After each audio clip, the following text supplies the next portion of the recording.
शेतकऱ्यांच्या विविध मागण्यांकरिता 15 जुलै रोजी जिल्हाधिकारी कार्यालयावर धडक मोर्चा निघणार आहे.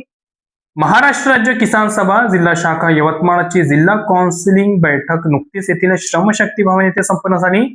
किसान सभेचे जिल्हाध्यक्ष अनिल घाटे यांच्या अध्यक्षतेखाली झालेल्या या बैठकीत यवतमाळ जिल्ह्यातील शेतकऱ्यांच्या गंभीर समस्यांवर चर्चा करण्यात आली असून सरकारचे लक्ष वेधण्यासाठी येत्या 15 जुलै 2026 रोजी यवतमाळ जिल्हाधिकारी कार्यालयावर तीव्र आंदोलनाचा इशारा देण्यात आलेला आहे.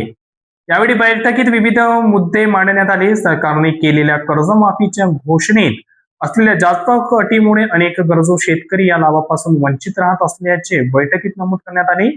यवतमाळ जिल्ह्याला पीक विमा योजनेतून वगळण्यामुळे जिल्ह्यातील शेतकऱ्यांवर अन्याय झाला असून याबाबत तीव्र संताप व्यक्त करण्यात आला आहे. विहिरीचे हप्ते आणि शेतपांधन रस्ते दुरुस्तीच्या केवळ कागदी घोषणा झाल्या आहेत. प्रत्यक्षात शेतकरी आजही खराब रस्त्यामुळे त्रस्त असल्याचे समोर आले आहे. अशा विविध मागण्या यावेळी करण्यात येणार आहे. या सर्व प्रलंबित मागण्या आणि शेतकऱ्यांच्या समस्या शासनापर्यंत पोहोचवण्यासाठी 15 जुलै रोजी जिल्हाधिकारी कार्यालयावर भव्य आंदोलन करण्याचे निश्चित करण्यात आले आहे. या बैठकीला जिल्हा सचिव डॉक्टर गुलाब उमरतकर, डॉक्टर दिवाकर नागपुरे, दिलीप महाजन, हिम्मत पाटमासे व यांच्यासह किसान सभेचे अन्य अनेक सदस्य उपस्थित होते.